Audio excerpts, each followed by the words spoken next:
श्री स्वामी समर्थ. नमस्कार स्वामी भक्तांनो. स्वामी भक्तांचे अनुभव या यूट्यूब चॅनलवर तुम्हा सर्वांचे मनापासून स्वागत आहे. स्वामी भक्त हो, जराही वेळ न दवडता मी आज तुम्हाला एका दादांचा अनुभव त्यांच्याच शब्दात सांगणार आहे. चला तर ऐका मग. दादा म्हणतात, श्री स्वामी समर्थ.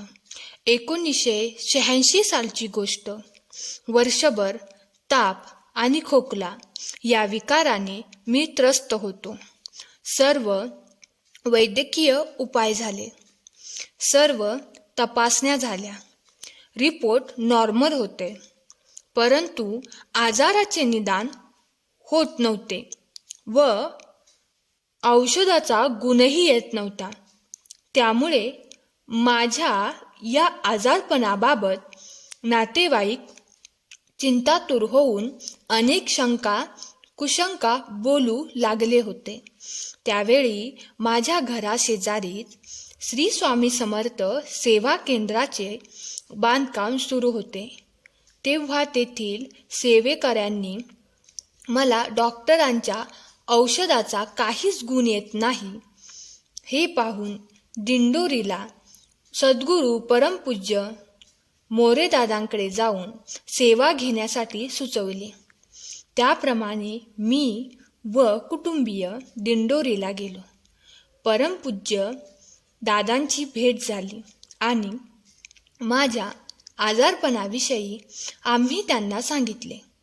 त्यावर क्षणभर दादा स्तब्ध झाल्याचे मला जाणवले आणि आजाराचे कारण अगदी सोप्या घरगुती भाषेत दादांनी समजावून सांगितले. सद्गुरू दादा म्हणाले, बाळ, समज मी तुझ्या घरात भाडेकरू आहे, पण मी तुझ्याशी बोललो नाही, चौकशी केली नाही तर तुला काय वाटेल?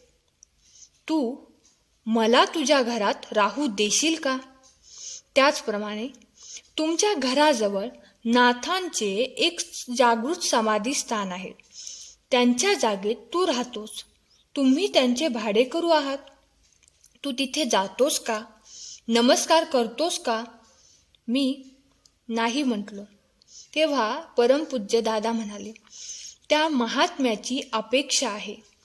तू जिथे जातोस तू तिथे जावेस, किमान एक अगरबत्ती लावावी व नमस्कार करावा, असे सांगून दादा म्हणाले, समाधी स्थानाजवळ असलेल्या लिंबाच्या झाडाला एक बादलीभर पाणी घाल, एक अगरबत्ती लाव, तुझे दुखणे जाईल.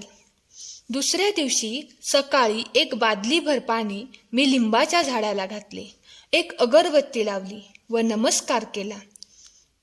महाराजांना मनोभावे विनंती केली आणि काय आश्चर्य, त्या दिवसापासून माझा खोकला आणि ताप हळूहळू कमी होत एकदम नाहीसा झाला. त्यानंतर मला कधीही काहीही त्रास झाला नाही. भाविक सज्जन हो, सद्गुरू परमपूज्य मोरेदादांनी ज्या समाधी स्थानाचा उल्लेख केला, सन 1986 साली दृश्य स्वरूपात तिथे समाधीचे कोणतेही अवशेष नव्हते. फक्त एक लिंब वृक्ष होता. अप्रगट अवस्थेत असलेल्या समाधी स्थानाबद्दल दादांच्या सूचनेप्रमाणे व परमपूज्य गुरुमाऊलींच्या कृपा आशीर्वादाने आज त्या जागेवर जागृत असे नाथांचे समाधीस्थान उदयास आले आहे. अनेक भाविकांना त्याची अनुभूती वारंवार येत आहे. श्री स्वामी समर्थ सेवा केंद्र निफाड येथील समाधीस्थानाच्या प्रति मढी असा उल्लेख परमपूज्य गुरुमाऊली वारंवार करत असतात. तर स्वामी भक्तांनो, असा होता माझा आजचा अनुभव. स्वामी भक्त हो, असेच अनुभव ऐकण्यासाठी या अनुभवाला लाईक करा, शेअर करा. धन्यवाद.